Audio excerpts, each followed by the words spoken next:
أنني أتلقى خلص وصلح البدن والروح وتوبة الناس وإلى حضرة الرسول سيدنا مولانا محمد صلى الله عليه وسلم وعلى آله وأصحابه وأزواجه وذريته وأهل بيته وإلى أرواح الأنبياء والمرسلين والملائكة الله المقربين القربين والعلماء العاملين والأولياء والشهداء والصالحين ووالدينا ولد الحاضرين ومشايخنا ومعلمينا وتلاميذنا وأمهاتنا وأمهات المسلمين وذوي الحقوق علينا أجمعين ثم إلى أرواح المؤسسة المسجد نور الإيمان وأعوانه ببنائه ومعلمه ومعظمته وجماعته خصوصا إلى سيدنا الإمام شهاب الدين أحمد بن حجر العسقلاني وسيدي العلامة الشيخ محمد النووي بالعلماء البتني الجاوي وإلى أرواح هذه البلدة من المسلمين والمسلمات من المؤمنات وإلى أرواح جماعة مستعلم النور وإلى أرواح أهل السماء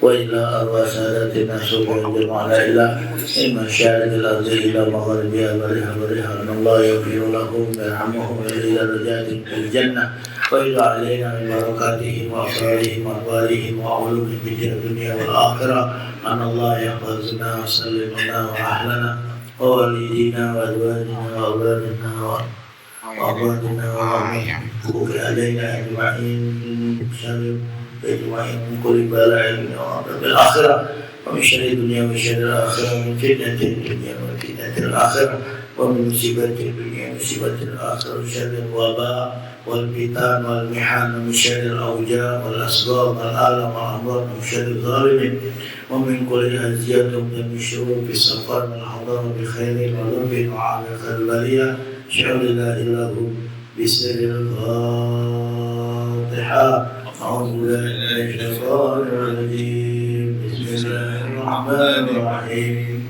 الحمد لله رب العالمين الرحمن الرحيم مالك يوم الدين إياك نعبد وإياك نستعين اهدنا الصراط المستقيم صراط الذين أنعمت عليهم غير المغضوب عليهم ولا الضالين آمين إن الله وملائكته يصلون على النبي يا أيها الذين آمنوا صلوا عليه وسلموا تسليما اللهم صل عليه وسلم على سيدي وحبيبي وطبيبي قلبي وجسدي وروحي سيدي رسول الله محمد ابن عبد الله الصادق الأمين وعلى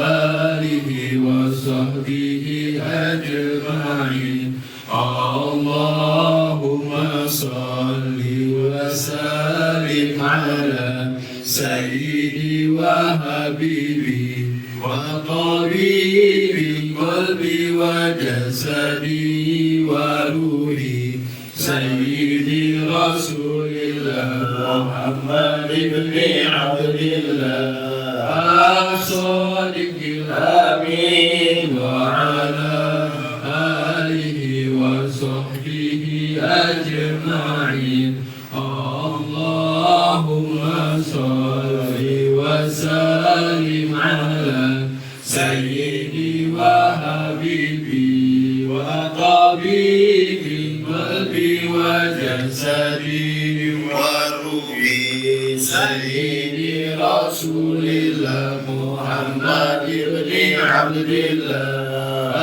الصادق الأمين وعلى آله وصحبه أجمعين والحمد لله رب العالمين. السلام عليكم ورحمة الله وبركاته. وعليكم السلام. بسم الله الرحمن الرحيم الحمد لله الحمد لله على أشهد أن لا إله إلا الله وحده لا شريك له له بأرضه وسمائه وأشهد أن سيدنا ونبينا محمدا عبده ورسوله وخاتم أنبيائه sallallahu wasallam alaihi wa ala alihi salatan wassalaman daimaini ila yaumi liqa'i. Allahumma salli ala nuril anwar rasul asrar wa tiryaqil aghyar wa miftahi babil yasar sayyidina maulana Muhammadin al-mukhtar wa alihi al-athhar wa ashabihi al-akhyar adada ni'amillah wa irdari amma ba'du. Bapak Ibu hadirin hadirat jemaah salat maghrib Masjid Nurul Iman yang berbahagia. Syukur alhamdulillah pada malam ini kita kembali dapat hadir berkumpul saling bertatap muka dan kita semua masih dalam keadaan sehat walafiat lahir wa batin. Salawat dan salam kita butuhkan kehadiran junjungan agung kita Rasulullah wa Nabiul Akram Sayyidina wa Nabiyina wa Habibina wa Syafi'ina wa Azimina wa Qurrata A'yunina Sayyidina wa Maulana Muhammad beserta keluarganya, para sahabatnya, para pengikutnya, para pencintanya, para pejuangnya dan sekalian umatnya sampai hari kiamat. Jemaah sekalian, hari ini kita masih dalam suasana hari Idul Adha. Jadi kami ucapkan kepada seluruh yang hadir selamat berhayat Idul Adha 1447 Hijriah. Mohon maaf lahir dan batin fi kulli am wa antum bi khair. Amin ya rabbal alamin. Jadi tidak usah ditambah minal aidin wal faizin. Fi kulli am wa antum bi khair. Semoga kalian setiap tahun selalu berada dalam kebaikan. Fi kulli am wa antum bi khair. Semoga kalian dalam setiap tahun selalu berada dalam keadaan kebaikan. Nah, jadi tidak usah diucapkan minal aidin wal faizin, itu khusus Idul Fitri yang kita ucapkan kepada orang yang melakukan ibadah di bulan Ramadan. Nah, hadirin sekalian, Idul Adha disebut juga dengan Idul Kurban. Kalau Idul Fitri itu artinya kembali kepada kesucian. Idul Adha kembali kepada penyembelihan. Atau Idul Kurban kembali kepada kurban. Kenapa disebut Adha dan kurban? Ini ada sejarah.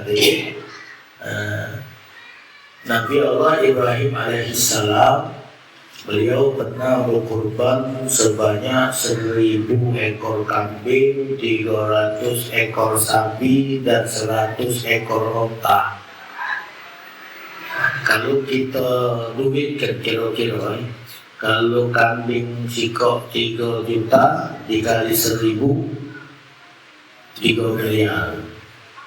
Sapi kalau kita beli 30 juta dikali 3, 9 miliar.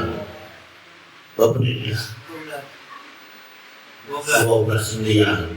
Onto berapa namanya? 60 juta. 60 dikali 100, 6 miliar. Berapa? Jadi 18 miliar. Bayangkan, Nabi Ibrahim pernah berkurban senilai duitnya kira-kira 18 miliar. Dan tahu sama aku banyak makanan tapi tidak usah itu mikir ke sana, Pak. Pikirkan bau bau sapi 1000 Hah? 1098 Pak sapi. Macam apa yang boleh? Dibagikan ke daerah-daerah. Kita itulah ada. Kalau langsung nilai 1000 kambing di situlah, 300 ekor sapi di situlah, 100 ekor onto. Jangan mau boleh dinyanyi. Jadi apa yang dilakukan oleh Nabi Ibrahim ini membuat orang-orang merasa kagum. Bahkan para malaikat itu menjadi takjub. Dan Nabi Ibrahim berkata, segala sesuatu yang aku gunakan untuk mendekatkan diriku kepada Allah, pada hakikatnya itu bukan milikku. Jadi segala sesuatu yang aku gunakan untuk mendekatkan diriku kepada Allah, sesungguhnya itu bukan milikku. Demi Allah, kalau aku punya anak lanang, aku sembelih juga dia sebagai kurbanan. Jadi kurbanan itu itu menyembelih hewan dengan maksud tujuan untuk mendekatkan diri kepada Allah Subhanahu wa taala. Jadi kalau jual kambing untuk kurban pakai ban. Jangan yang pernah bulimo sedia kambing korban. Jadi kalau kambing korban itu beda dengan kambing kurban. Kalau kambing korban, kambing wong lain atau kambing yang lain masuk pekarangan rumah wong yang makan tanaman wong. Nah kambing yang ini kalau tengah jalan kalau tergebuk, kalau tendang itu jatuhnya namanya kambing korban. Jadi kambing lain yang masuk pekarangan rumah wong makan tanaman wong, dia yang kena gebuk. Itu kambing korban. Yang benar kambing kurban. Jadi kurban itu secara bahasa artinya mendekat. Qarraba yuqarribu, kurbanan, mendekat. Maksudnya menyembelih hewan yang telah ditentukan dalam rangka untuk mendekatkan diri kepada Allah Subhanahu wa taala. Jadi kita menyembelih kambing, menyembelih sapi, onta, dan maka kurban adalah untuk mendekatkan diri kepada Allah Subhanahu wa taala. Nah, hadirin cinta Nabi Ibrahim tadi, setelah berlalu beberapa masa, kan waktu itu Nabi Ibrahim belum boleh anak. Beliau waktu itu menikah dengan Siti Sarah. Menikah dengan Siti Sarah sekian tahun belum memperoleh anak. Lalu Nabi Ibrahim menikah lagi dengan Siti Hajar. Nah dari Siti Hajar inilah baru beliau mendapatkan anak namanya Ismail. Nah Siti Sarah rupanya boleh anak juga, maka dinamai dengan Ishak. Jadi Nabi Ibrahim punya anak namanya Ishak. Ishak punya anak namanya Yakub. Yakub punya anak namanya Yusuf. Jadi Nabi Yusuf bin Nabi Yakub bin Nabi Ishak bin Nabi Ibrahim. Nah, nama lain Nabi Ishak ini adalah Israel. Israel. Nah, itu disebut Bani Israel. Jadi Bani Israel itu anak cucunya Nabi Ishak. Anak cucunya Israel, anak cucunya Nabi Ishak. Yang salah ini baninya apa Israelnya? Baninya. Tapi kita kalau ngomong Israel ini, bahasa Israel. Padahal ini saya ada salah. Israel itu dibilang Ishak. Nah, seperti Bani Adam. Bani Adam, anak cucu Nabi Adam. Ya Bani Adam, wahai Bani Adam. Banyak itu di dalam hadis qudsi Allah sering menyebut manusia banyak dengan sebutan ya benar Adam.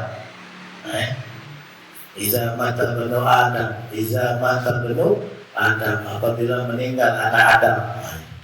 Jadi Bani Adam anak cucu Nabi Adam. Bani Israel anak cucu Israel. Israel itu nama lainnya Nabi Ishak. Jadi yang salah itu baninya. Jadi kita tidak boleh nyalakan Israelnya. Nah, jadi banyak kita ini kalau nyebut Israel, kadang-kadang ngomong kotor dulu. Jangan, Israel ada salah. Tapi inilah hukum alam. Bapak tidak salah, anak yang salah, bapak terpelok-pelok, ikut yang ini terpelok, cucuk siapa? Cucuk siapa? Wah, ini yang ini kena tuyuk, padahal yang salah cucunya. Kemudian dari Nabi Ismail turun-temurun boleh anak cucunya itu adalah Nabi kita Muhammad Sallallahu Alaihi Wasallam. Makanya Nabi Ibrahim itu disebut dengan Abul Anbiya. Gelarnya Nabi Ibrahim itu Abul Anbiya, bapaknya para nabi. Jadi Nabi Ibrahim gelarnya Abul Anbiya, bapaknya para nabi. Kalau Nabi Adam gelarnya Abul Bashar, bapaknya manusia. Kalau Amr bin Hisham, Abu Jahal. Amr bin Hisham gelarnya Abu Jahal atau Abu Jahal ya. Kalau Abu Jahal kenal galau ya tadi. Namanya maksudnya namanya. Tapi kalau Abu bin Hisham banyak yang tak kenal. Ya, Abu bin Hisham, Abu Jahal. Oh, ya, tahu. Abu Jahal tahu. Abu bin Hisham tak tahu saya. Nah, setelah berlalu beberapa masa dan Nabi Ibrahim mempunyai putra Ismail alaihi salam. Falamma balagha ma'ahu sa'ya. Setelah Nabi Ismail telah beranjak usia bisa berusaha dengan ayahnya Nabi Ibrahim alaihi salam. Ada yang mengatakan waktu itu umurnya 6 tahun, ada yang mengatakan 7 tahun, ada yang mengatakan 8 tahun, ada yang mengatakan 9 tahun. Pada malam tanggal 8 Zulhijjah, Nabi Ibrahim bermimpi. Apa dalam mimpi itu yang dijima oleh Nabi Ibrahim? Nabi Ibrahim mendengar Ani berkata, tunaikan nazar. Wahai Ibrahim, tunaikan nazar. Apa nazar Nabi Ibrahim? Kalau aku punya anak lanang, kusmeleh. Itu nazar. Kalau aku punya anak lanang, kusmeleh. Nah, dapat anak lanang kan? Sudah nazar, aku laksanakan. Makanya Bapak Ibu, kita dalam hal nazar ini tidak sunnah, apalagi wajib, tapi mubah, boleh untuk menguapkan. Makanya kita kalau bernazar jangan yang berat-berat, jangan yang sulit kita melakukan. Jadi nazar itu yang sedang-sedang saja, misalnya nak puasa 3 hari. Kalau aku berhasil, sukses, aku nak puasa 3 hari atau 1 hari saja 1 hari. Jangan yang paling kecil tadi ada orang datang ke Masjid Agung, ibu-ibu. Nanya Ustaz, aku nak nanya macam mana lagunya Ustaz. Aku bernazar, kalau berhasil aku nak puasa semua hidup aku. Nak berhasil Ustaz itu, maka wabu itu. Rawat ya. Cuma ada kafarah, ada kafarah sumpah, ada kafarah nazar. Kalau kita tidak bisa menunaikannya, boleh kita batalkan, tapi ada kafarahnya. Sumpah, aku juga dulu pernah waktu pesantren ribut dengan kawan-kawan sepesantren, sama-sama setengah anak, sampai aku sumpah demi Allah, aku tidak lagi nak rambut tembakan. Demi Allah, aku tidak lagi rambut tembakan. Makanya penting ada sesuatu hal, ada seperti singgungan yang namanya manusiawi, santri waktu si budak. Aku tidak lagi menterbangi Allah, aku tidak lagi menterbangi. Nah, malam itu dah nanti kena terbangan. Nah, usaha hari ini usaha terbangan. Itu kami sumpah dalam terbangan. Anu ini.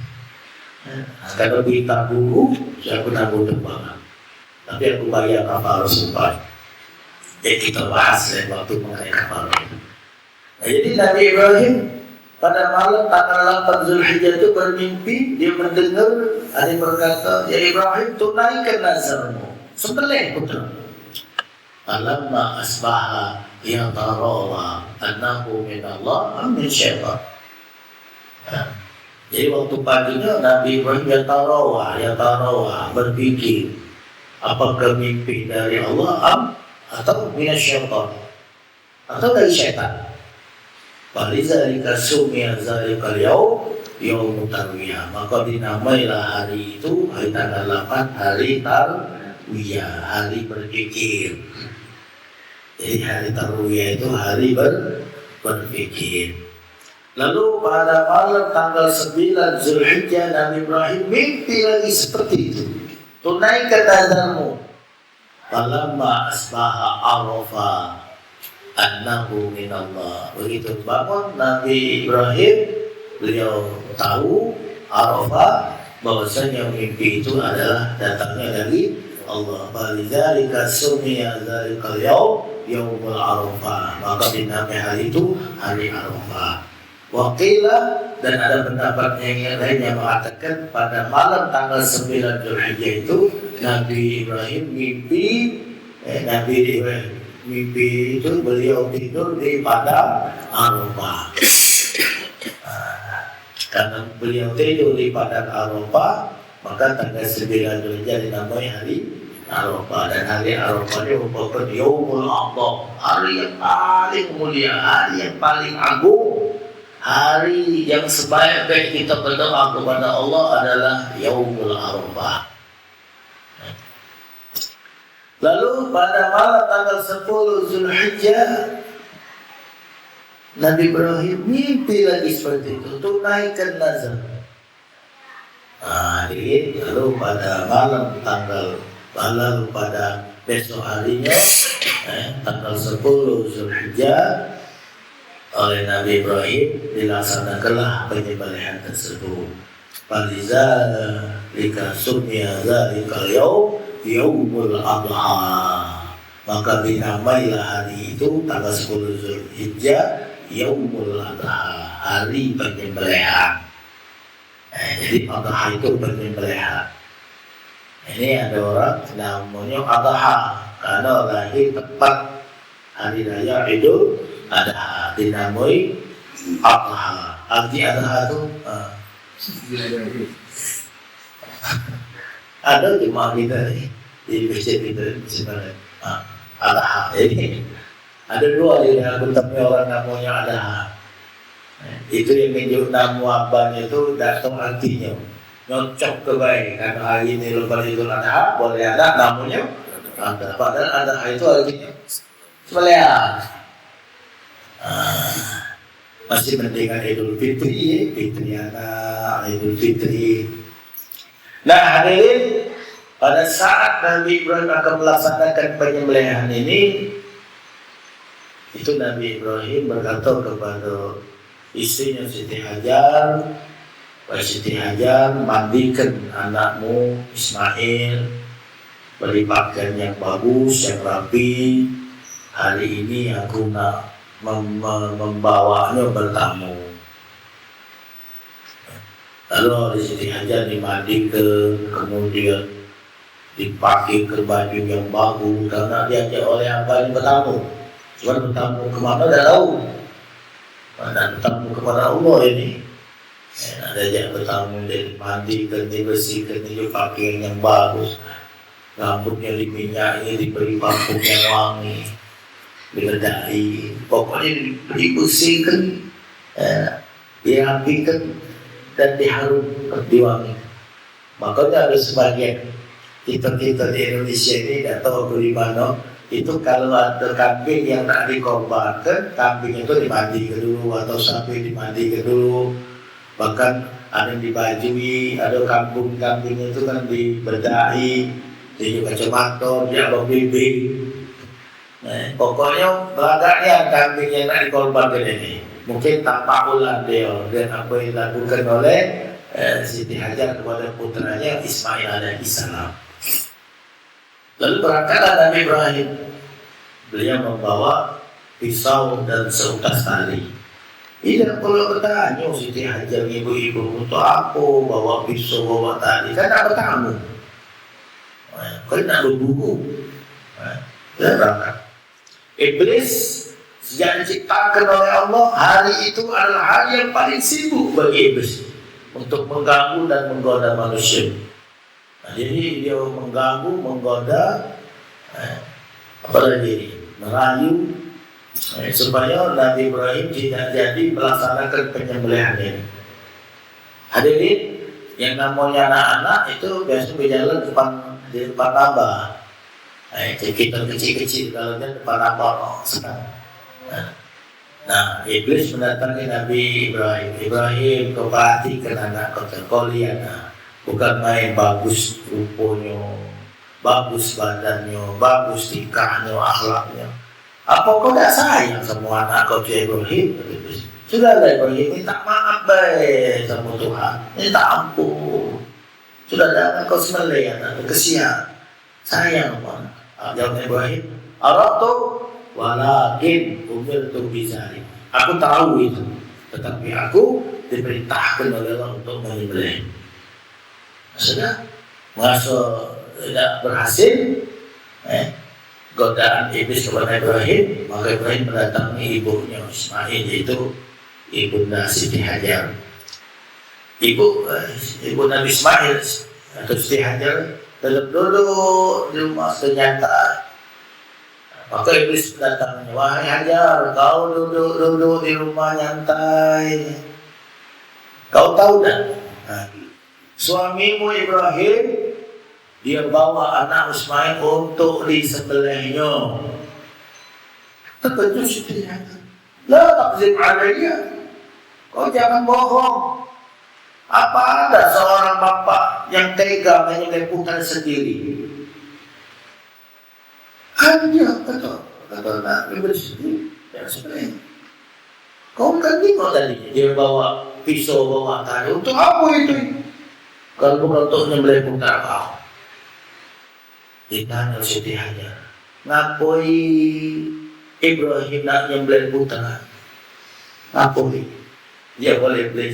Ibrahim mengira dia itu dapat perintah dari Tuhannya. Padahal itu bisikan aku. Terus dia hanya.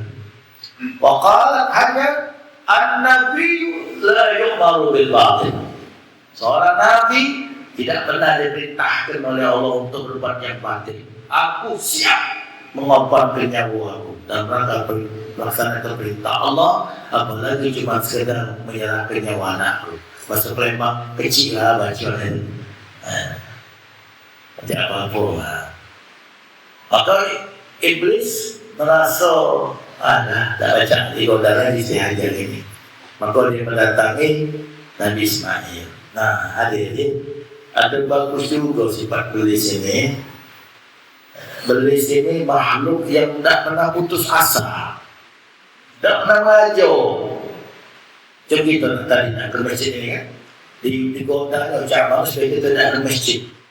Tapi alhamdulillah hanya kita datang ke masjid sholat. Habis sholat di kota lagi, di bisik-bisik balik. Kalau satu di balik. Tapi kita masih duduk sini. Nah, kena itu sudah kan, tak usah digoda lagi. Rupanya masih digoda. Digoda kayak diimpus dari jauh supaya kita cerita berkelakar. Banyak itu ustaznya ceramah di depan, jemaah berkelakar di belakang. Itu godaan-godaannya. Tapi kita masih kuat, tidak. Tapi kayak ditunggunya kita di luar, digoda lagi. Jadi namanya iblis itu ada satu sifat yang baik, yang bagus. Apa? Tidak mudah putus asa. Tidak mudah mengajau. Tapi cak kita ini mudah mengajau. Kita biasa ngembang. Dan dia tahu waktu ngembang itu jangan cak itu. Jangan hanya alal falah. Tak benar itu. Jadi yang benar itu hayya alal falah. Tidak ada pakai tasdid. Tidak ada pakai tasdid. Hayya alal falah. Jangan falah. Udah tak ngembang lagi. Ayolah kembang kamu, pintar kamu. Dari aku ni bagus kamu dah. Nah ini kita modal macam. Setan iblis tidak. Jadi dia datang kepada Nabi Ismail. Waktu Nabi Ismail sudah senang gembira. Main-main. Apa kata iblis Ismail? Anta taqra wa tal'ab wa ma'abika sikin wa hablul bisbahaka. Kau senang-senang main itu di abang kau nak bawa tali, bawa pisau, mulai ini. Dimulai oleh Nabi Ismail. bawa talinya, bawa tali, bawa pisau. La taqsim alayya. Kau jangan bohong. Limadza yazbahuni abi? Kenapa abahku nak nyembelih aku? Ngapain? Kata iblis, abah itu mengira dia itu dapat perintah dari Tuhannya. Padahal itu cuma bisikan aku. Kata Nabi Ismail. Wa qala Ismail, sami'na wa ata'na li amri rabbi. Kami dengar dan kami taati segala perintah Tuhan. Nah, ketika setan iblis ini hadirin nak ngomong lagi, maka dengan cepat Nabi Ismail memberi waktu di pabrik bos, nomor sebelah. Wakila ada pendapat lain itu lemparan dari Nabi Ibrahim. Jadi matanya iblis itu untuk sebelah. Nah, tempat pelemparan itu dibikinlah tempat sekarang ini namanya Jumratul Aqabah. Jadi jemaah haji kita tadi setelah wukuf di Padang Arafah, lalu mereka malamnya dibawa ke Musdalifah untuk mabit bermalam. Kemudian setelah lewat tengah malam berangkat ke Mina menuju ke Jumratul Aqabah untuk melontar.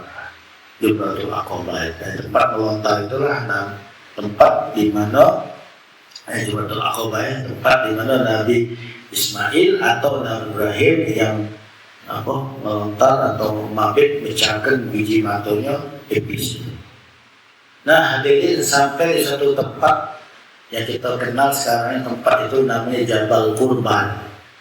Di tempat orang yang meledang sapi, kambing, motor, yang korban ini, Jabal Qurban. Nah, sampai di situ Nabi Ibrahim berkata kepada anaknya, yang Allah abadikan percakapan dua beranak di surah As-Saffat ayat 102. Ya bunayya, ini ara bil manam anni asbahuka falu madza tara. Wahai anakku yang kusayangi, semalam bapak mimpi bapak menyembelih engkau. Atau dalam tafsir bapak diperintahkan untuk menyembelih engkau. Madza tara, lalu pikirkanlah bagaimana pendapatmu. Nah, ini hadirin Nabi Ibrahim ngajari kita bapak atau mak, orang tua kepada anak itu adalah anak itu selalu diajak dialog, diajak ngomong, diajak musyawarah. Pikir bagaimana pendapat. Jadi kita sebagai orang tua harus sering-seringlah berdialog, cerita, tukar pikiran sama anak-anak kita ini. Jangan bicara saling asing, saling ngacu, saling tak kenal sama anak orang tua. Nabi Ibrahim tidak langsung berkali perintah Allah kan, langsung dibicak kita mengubarkan sapi, dikepet langsung sebenarnya. Tidak. Dia jadi bagaimana pendapatmu ya anakku? Apa kau terima ini atau kau minta ampun kepada Allah? Apakah kau terima perintah Allah ini atau kau minta ampun kepada Allah? Hadirin, Nabi Ismail dengan tegas menjawab, qala ya abati alma tu'maru satajiduni insyaallahu minas sabirin. Wahai ayahku, kata Nabi Ismail, lakukan apa yang Allah perintahkan kepadamu dan kau akan dapati aku insyaallah termasuk orang-orang yang sabar. Oh, senang Nabi Ibrahim, alhamdulillah, dan Ibrahim bersyukur kepada Allah. Ternyata doa dia yang pernah dimohonkan kepada Allah dikabulkan oleh Allah. Nabi Ibrahim selalu berdoa. Hadirin, apa doanya? Rabbi habli minas shalihin. Rabbi habli minas shalihin. Ya Allah, berikan kepada aku anak yang soleh. Rabbi habli minas shalihin. Nah, hadirin, sebelum penyembelihan, Nabi Ismail berkata kepada ayahnya, Abah, bolehlah aku berpesan sebelum dilaksanakan penyembelihan ini? Jawab Nabi Ibrahim, silakan. Apa yang akan kau sampaikan? Yang pertama, wahai Abah, Kakek waktu konaan melihatku, telungkupkan wajahku ini ke tanah. Telungkupkan. Supaya kau tidak nengok wajah. Tidak mandangi gayaku ini. Sebab kalau kau mandangi gayaku ini, kau akan kesian sama aku baik. Jadi dibalik, telungkup. Ngurup maksudnya. Lalu Abah ikat dulu tanganku dan kaki. Saya tidak melumpuh. Sebab kalau aku ini melumpuh akan menyulitkan Abah. Abah, tolong sing-singkan gamis Abah. Sing-singkan, angkat gamis Abah. Supaya tidak kena percikan darahku. Sebab kalau nanti gamis Abah ini kotor karena percikan darahku, akan berkuranglah pahala aku ini. Dan kalau darah itu dilihat oleh ibu, pasti ibu akan bersedih hati melihatnya Abah. Kemudian Nabi Ismail buka baju. Wahai abahku, tolong berikan baju ini kepada ibu. Wassalim alaiha wa qulla isbiri ala amrillah. Sampaikan salam aku sama ibu dan katakan kepada ibu adalah bersabar dengan melaksanakan perintah Allah ini. Abah, tolong tajamkan dulu mata pisau Abah. Lalu segerakan lintasan pisau di leher aku, Bang, supaya terasa ringan. Karena mati itu ada sesuatu yang berat. Abah, jangan Abah ajak anak yang sebaya dengan aku ke rumah ibu, supaya ibu tidak bersedih hatinya karena teringat dengan aku. Wa iza ra'aita ghulaman misli fala tanzur ilaih. Dan kalau Abah melihat ada anak seperti aku ini, Abah jangan ngawasinya, supaya Abah tidak sedih. Nah, ini di antara pesan-pesan Nabi Ismail alaihissalam. Maka Nabi Ibrahim meluk putra Ismail, saya berkata, ni'mal auna bi'ibadatillah anta ya waladi. Sebagai orang yang membantu aku dalam melaksanakan ibadah kepada Allah, anta ya waladi, adalah engkau wahai anak.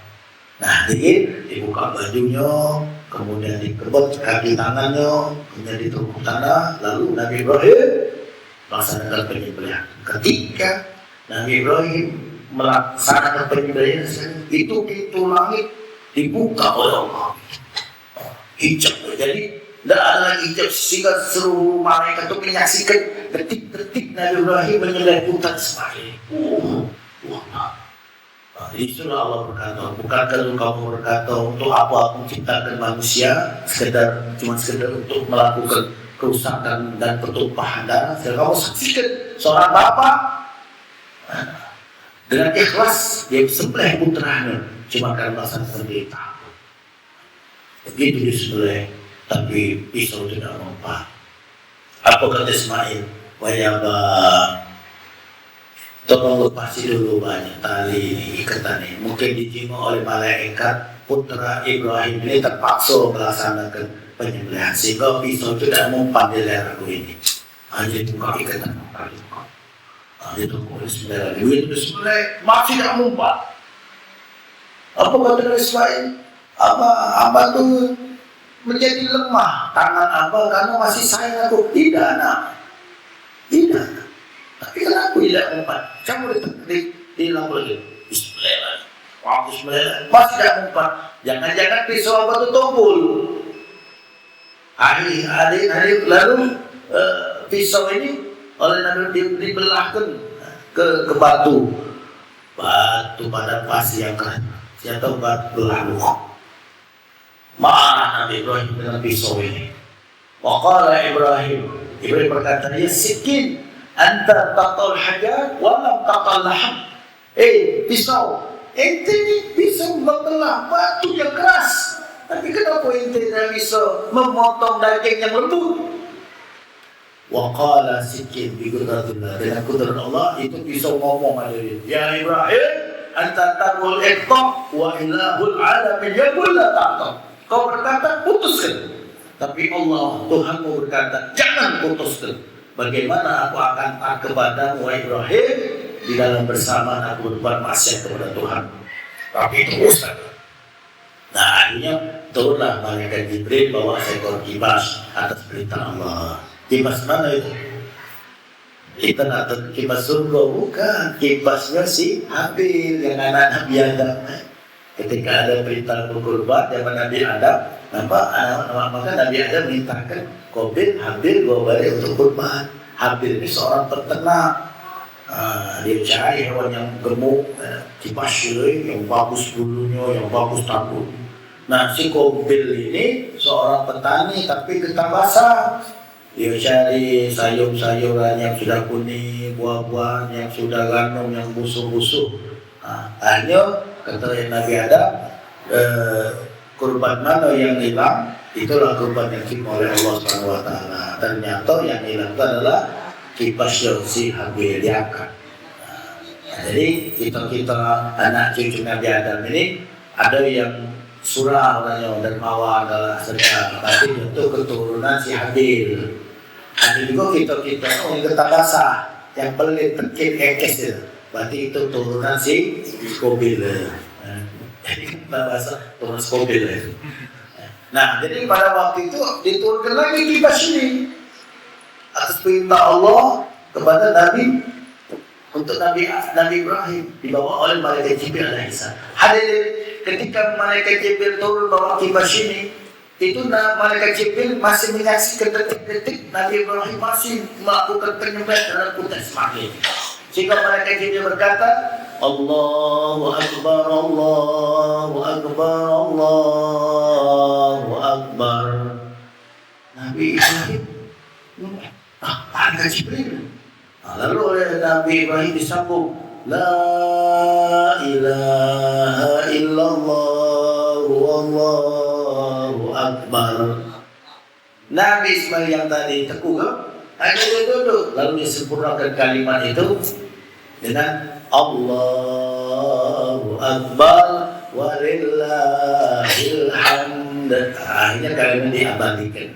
Kita baca pada hari raya Idul Fitri, khususnya pada hari raya Idul Adha, dan lebih khusus lagi pada saat penyembelihan. Ya, waktu kita menyembelih kurban itu irinya dengan takbir ini. Nah, lalu malaikat Jibril kata, Ibrahim sudah selesai, kamu lulus, selesai.